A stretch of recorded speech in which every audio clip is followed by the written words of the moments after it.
minimalism. How much do you really need to be happy? Each of you will probably answer the question differently, but I'll give you a thought experiment. Maybe you'll get involved. Imagine if money didn't play a role in your life. That wasn't the limit. Imagine how your life would change then.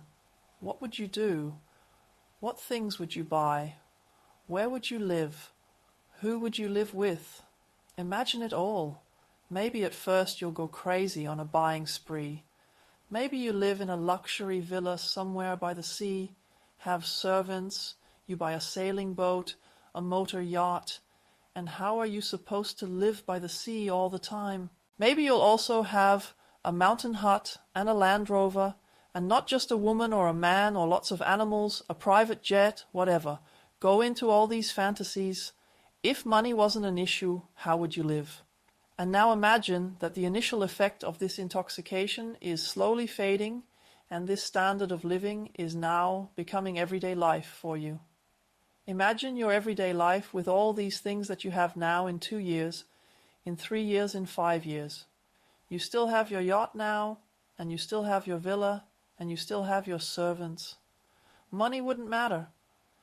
There is often such a wall in our head that a lot of things are supposedly not possible for us in terms of happiness because it costs money and because the circumstances just don't work out. My attitude is that the wall within us is much worse than the material wall.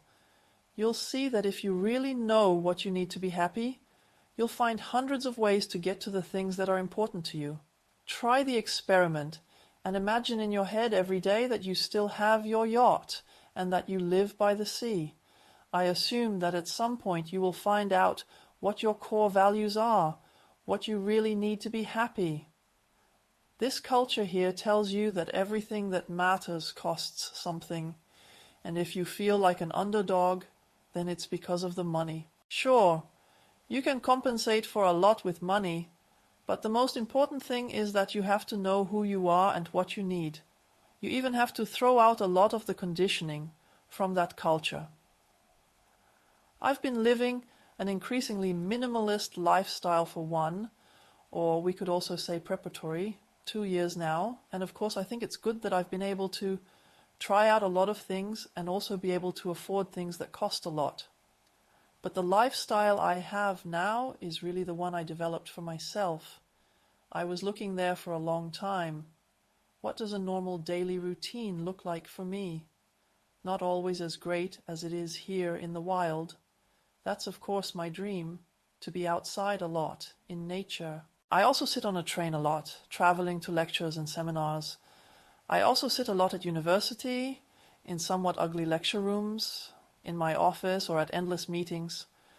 What has changed a lot in my life is that I have increasingly turned from a city dweller into a nature lover.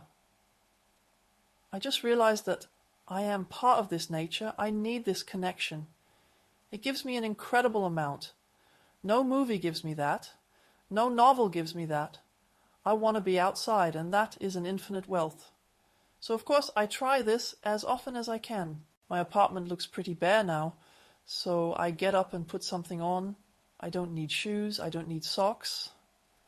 And if it's an average happy day where I'm not out and about but at home, I'll probably go into the garden, and that might sound lavish to minimalists. I jump on my garden trampoline like a child, and am totally happy, even if it's wet, and I just jump on it. And that's a good start to the day. What's great for me is that I no longer do it like, wow, I have to exercise, or I have to exercise now, or I have to go for my jog, but I just do it because I wake up and look forward to the day. I didn't have that feeling before. Then I might do my breathing exercises and push-ups with Wim Hof, and then either take a cold shower or jump into the sea. This is such a cold training. I don't really enjoy it, but I know that it won't give me the flu. This totally activates my immune system and stimulates blood circulation. So it's such a great sauna effect. And I don't need my sauna for that. If I still have time and don't have to go somewhere because of work, then I go to my winter garden on my mini half-pipe with my waveboard and ride for half an hour or 3/4 of an hour and try to get a little further up the curves. Afterwards I played tired like a little child. When the weather is nice, I go down to an old airport area, and it's a much nicer stick pipe, and practice there. But because I'm not that good yet, I don't want to be such an obstacle for the big boys who like to practice there. So you see, I don't really have any wardrobes, no furniture, no carpets, no TV, but I like to play, and the things that are important to me that make me happy are there too. Yes, and then there is real work, which I divide myself into reading books or making films, editing videos, just normal administrative work at meetings, teaching, writing a lecture, writing an essay, writing a book. I admit that it is a huge luxury for me that I am not obliged to sit in an office somewhere all day, from morning to evening.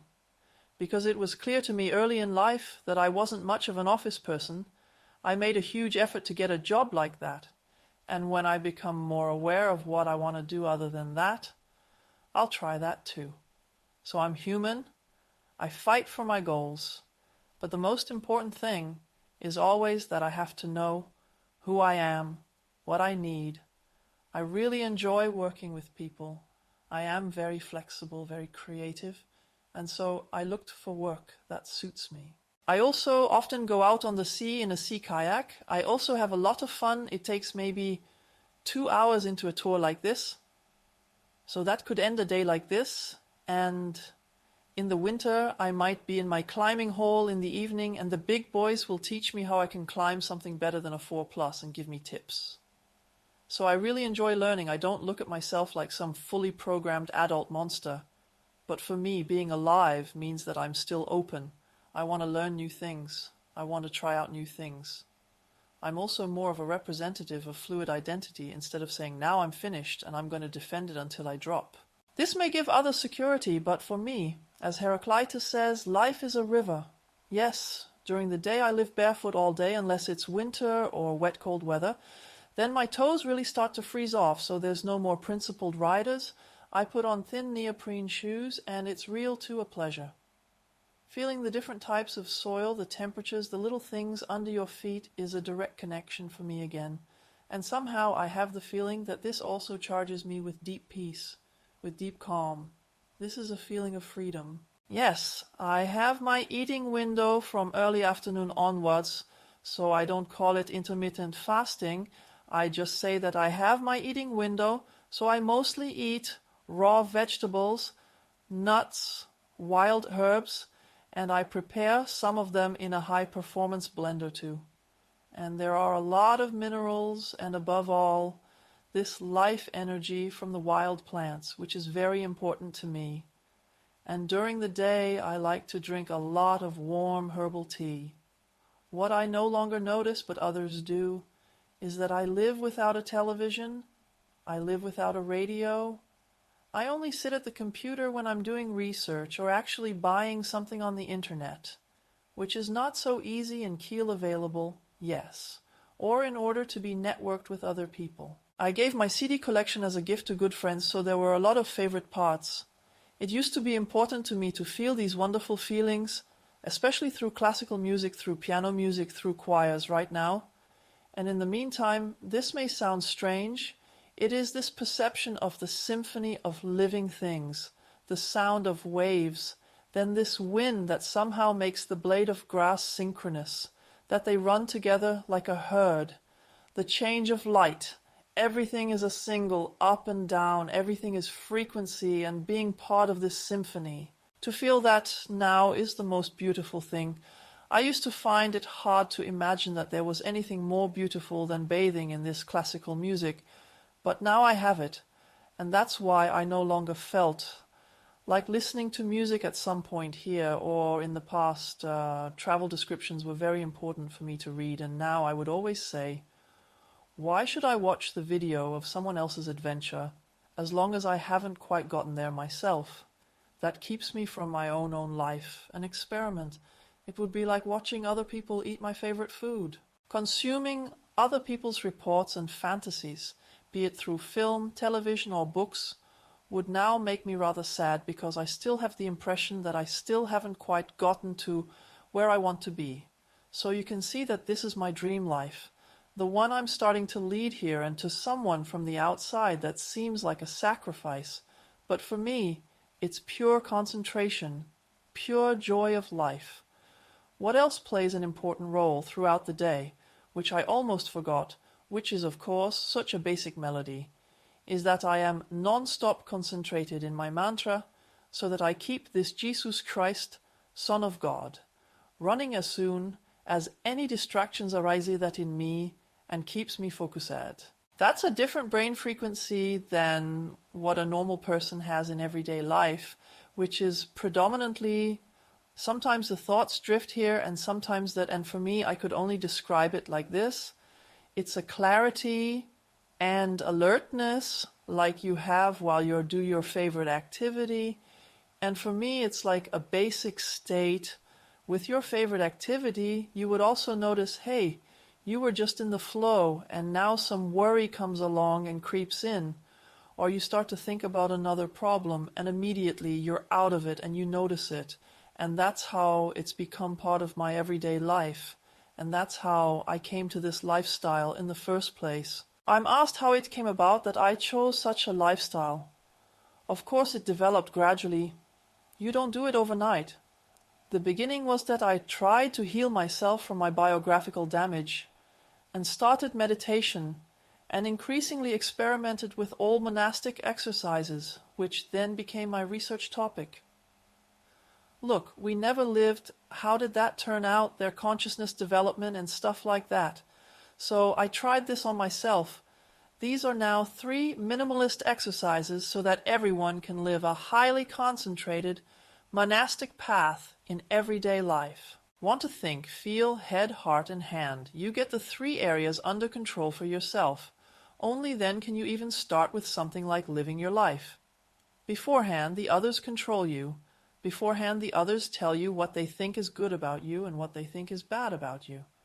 Before that, life is a lot of adjustment to the outside, and through this training, in the area of thinking you want to feel, you separate yourself, you become individual, and then you increasingly enjoy doing your thing, neither submission nor rebellion, but you just do your thing, and look, who suits you now?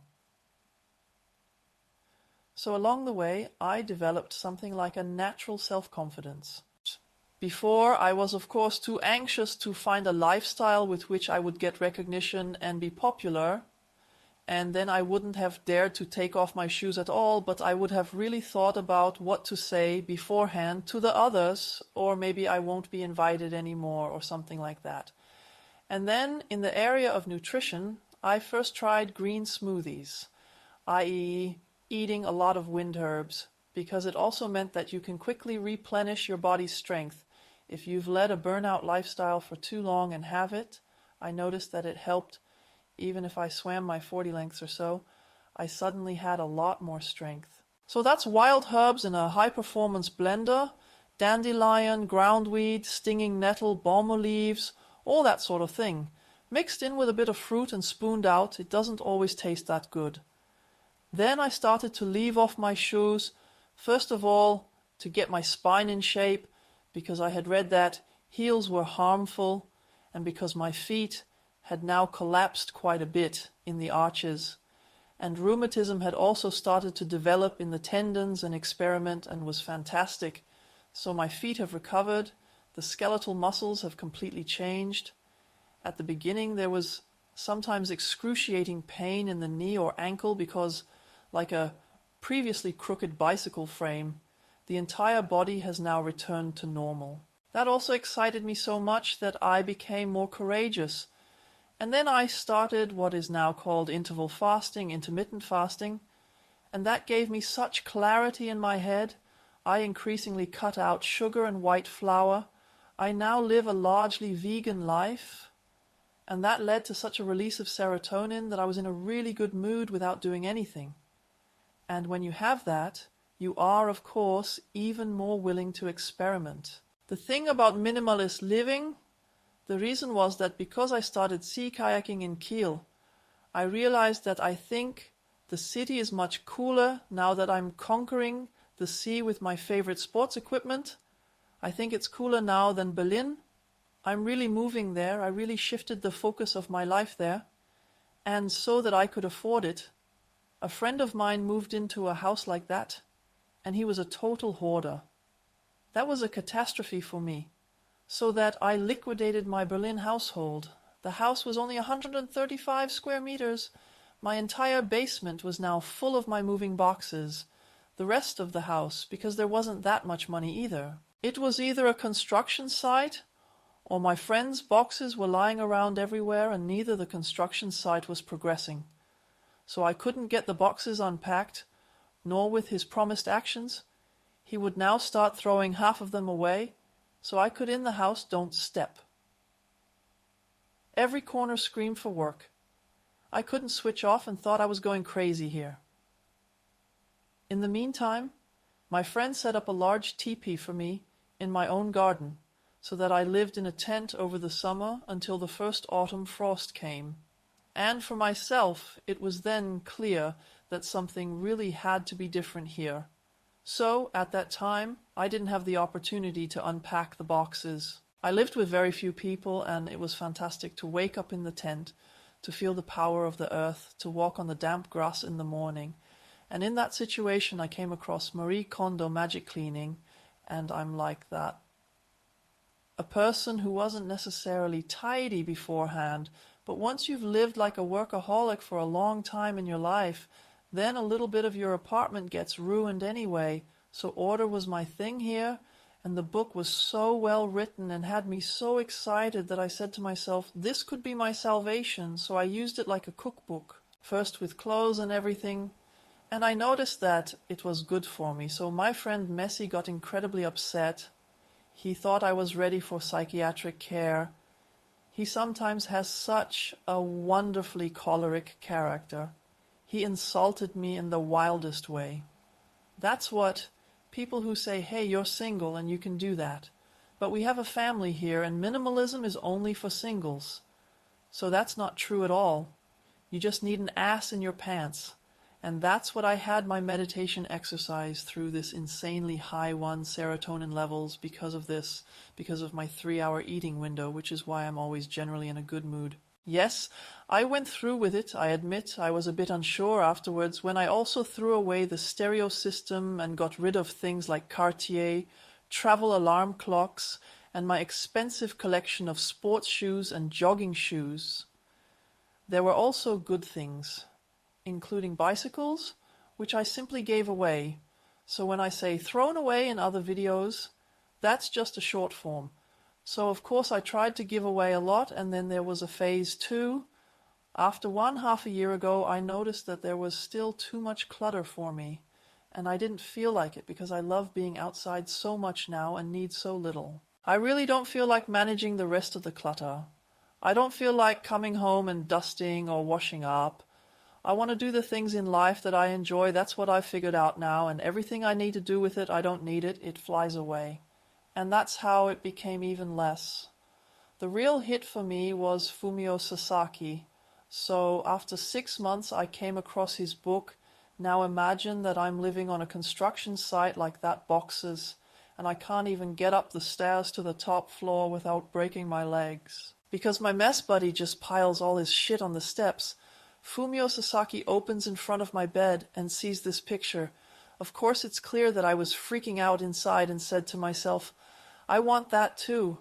Until then I thought, yes, only monks in monasteries can live like that, because those who are in professional life need more clutter here. What do my colleagues say? If I don't wear something different almost every other day and so on, and now he has described in his book that it works. He works as an editor for a publishing house, and it works. On top of that, the more liberating feeling of living with less, that brings you to one point. Freedom.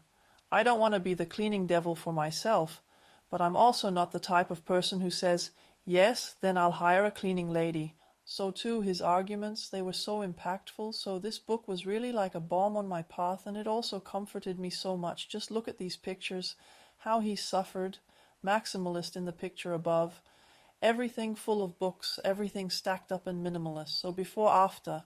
And he also describes how he goes through intermediate phases. So please don't think that this will happen within 6 months. You really have to find out who you are and what you need.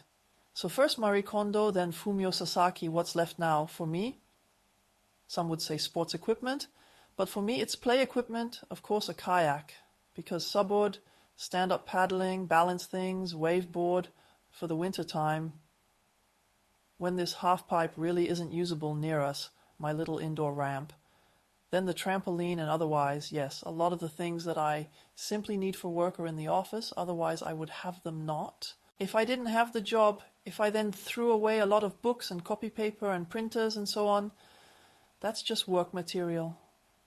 In a small basement room, there is also seminar material for the seminars that I give, so I can use that. To clearly summarize the longing behind this lifestyle, that was the longing that Fumio Sasaki's pictures awakened in me. I want to be free. I want to be able to live my life and not be there to decorate my cage beautifully and beautifully, keeping it clean, always just tidying up the stables and cleaning the stables. That took too much time for me, and I'm extremely mobile. I now have time to do the things that I really enjoy, especially imagine I wake up from my mattress in this room and just see space. I'm not looking at shelves anymore. I no longer focus on things that need to be done or dusted off. I wake up like a free person. It's such a free space that just kisses my soul awake and asks me, well, what do you want to do today? Hello, I am a wonderful day, and invite you, really mobility. Before that, I really stumbled over stacks of files and books and folders and found it sad that dust was piling up again and everything was just lined up with pretty souvenirs, with things that represented longings, and of course this process that I went through with Marie Kondo. This thing is so important. She also says it's like a short-term psychotherapy. You don't just throw things away, you don't just give them away like that, but everything that you give away, you make it clear beforehand. Why did it come into my life? What role did it play? And for me, a lot of things stood for life not lived. That would be like actually getting sad and filling your stomach instead, and that's fob off. And that's how I bought things and fed myself off with it instead of living it. Because I said to myself, there's no time for it, or it's not possible now, or I'm too sick right now. So a lot of purchases were purchases made in frustration, were symbolic purchases, were replacement purchases. And when you give the things away, especially because you love them, it's like breaking up with your addictive substance. It's like going cold turkey. After that, there is only you feel naked and poor, and now there is only one thing left: jump into the river of life and learn to swim. And that happened to me. And that's why it's so cool. I have a different level of self-confidence now, of course. You have to practice being alive first.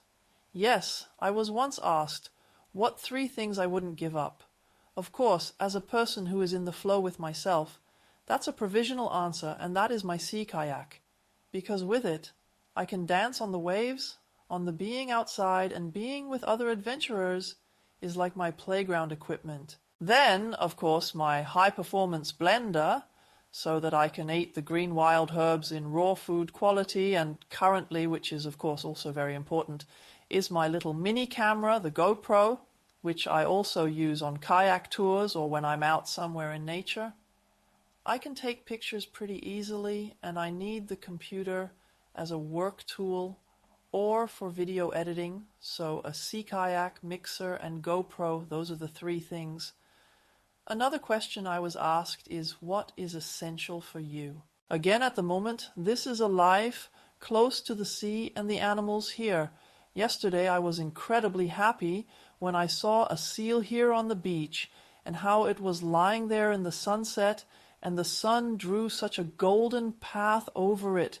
See in the thin grass, get golden tips, what more can I say? That's what is a broadband cinema supposed to film. This is live life here, and not just a live broadcast. What survived my throwaway campaign was the sports equipment, i.e. mountain biking, racing bikes, which survived, and I didn't give them away because waveboard, which I also really like, it's just my climbing harness and climbing shoes so that I can climb around on an indoor wall like this, at least when I don't live in the mountains. Yes, then I was asked, do you miss anything because of your decision for minimalism? I'm not interested in things, so to speak. But what I really long for is to network with other people who also live that way.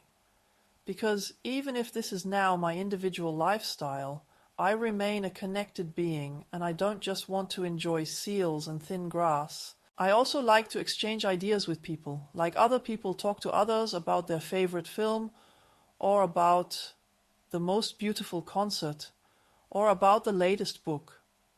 Of course, I also like to exchange ideas with people who give me suggestions, i.e. with other minimalists, or who have freed themselves from the dictates of this culture. Because of course, even if I talk about my lifestyle here, perhaps like someone who has eaten wisdom with a spoon, I myself am a person in development, and am always happy when other people give me suggestions. So Fumio Sasaki's book is also a gift to me from another person. So what I miss is people who share my longing with me. There aren't that many in my area at the moment. But of course, by talking about it now, contacts and people are being made who are perhaps even further along. That could be fun for me. What I would like to share from my experience with young people was still a question. I think that the most important thing you can give a person throughout life is self-control. Become absolutely individual. Radically free yourself from all the expectations that others place on you. And in this respect, I would like to give young people today these 3 exercises to radically deprogram how they think, how they feel, and how they want to protect themselves from all manipulation. Because what we need are not young people who have been programmed again by the old people and put on rails so that they can continue to run the old programs like a rail vehicle. Life is so creative, so unpredictable.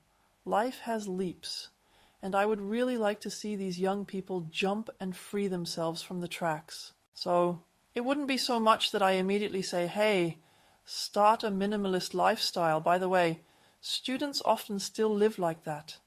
And that's why they are wonderfully mobile and open and not yet walking museums in their possession and in their heads. So beware of the elders turning your head into a museum. Protect yourself from their praise and blame.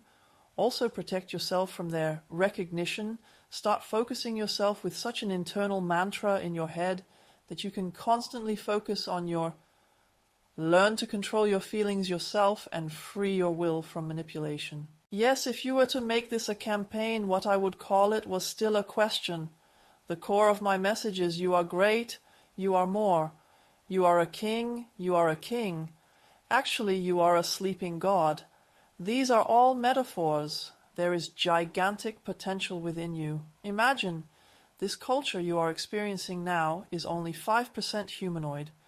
The rest is still somehow driven by instinct and greed and envy and lack.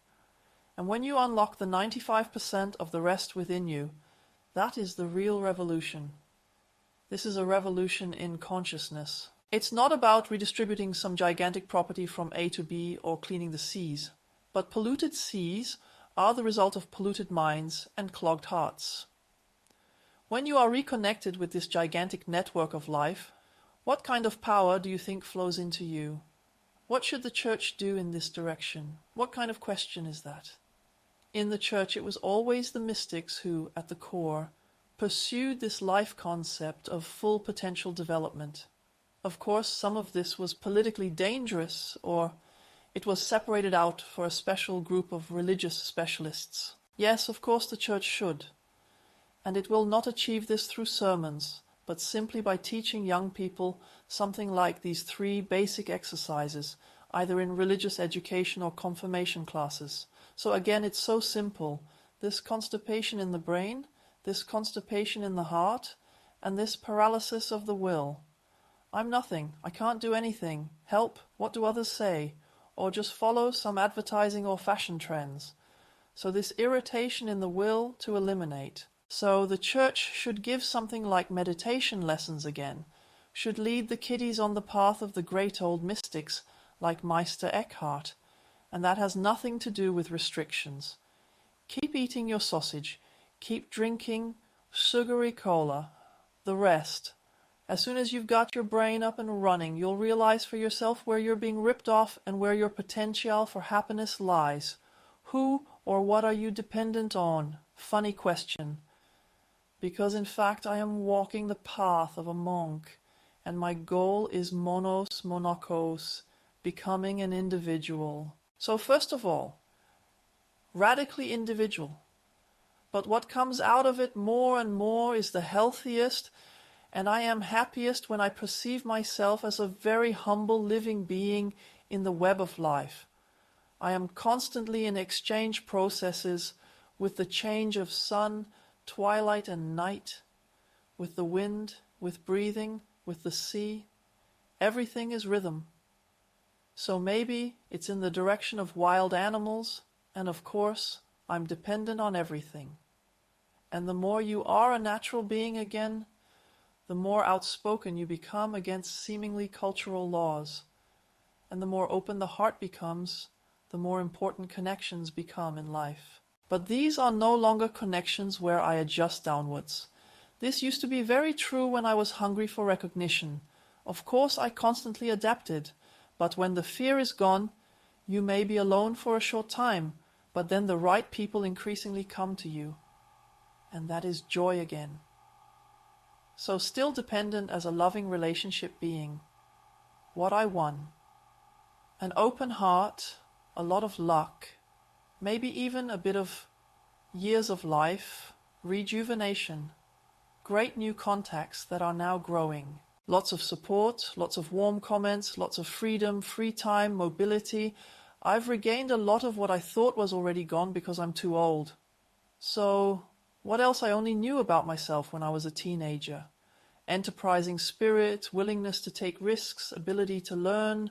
Well, I could never have imagined that at the age of 55 I would start hanging on the climbing wall or standing on a wave board, or maybe even think about completely changing my place of residence where maybe one day is warmer. So a great deal of openness has come back into my life, which is otherwise only known to students. And in doing so, I think I'm regaining contact with a younger generation who are probably otherwise repulsed by the fact that the old people seem so accomplished, so wise, and actually only expect you to adopt their wisdom. Not at all. I was a scorer in large areas. I had knowledge, but I lost touch with the flow of life, and young people still have that. They should protect it for heaven's sake, because it's a huge treasure that they can't buy back for money or a career. Ultimately, what have I gained? I threw away a lot of junk, I gained myself, and I gained a sense of self. So, who am I? What do I need? Was the initial question. If you could buy everything with money, what would you buy then? Or if money wasn't a limit? I notice a lot. I don't have to buy anything at all. I just have to give myself the inner freedom to live it. Of course, this also means going through fear and self-doubt at first. Actually, I won the whole world. One morning when I woke up in my tent, I had the words in my head, I am nothing and yet I have everything, I have nothing and yet I am everything. Maybe that's the answer.